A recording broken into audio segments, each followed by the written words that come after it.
Dobré ráno, priatelia. Už ste si dali kávičku? Ja dneska v pondelok ráno robím na takejto lavičke, ktorá bude mať skosené nohy. A do popisu videa alebo do komentáru vám dám, ako túto celú lavicu vyrábam. Ale keďže potrebujem skosené nohy, budem to potrebovať a urezať na tejto formátovacej pile alebo stolnej pile, ale s touto násadou. Podívajte sa do komentára tiež, ako som túto násadu vyrábal. Takže ideme na to, ideme to odrezať.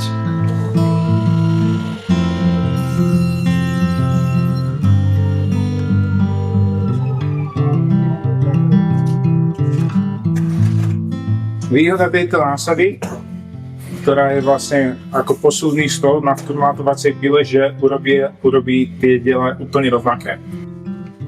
Takže sledujte to a na ďalšom videu vám ukážem ďalší postup. Tak pekné ráno, čaute.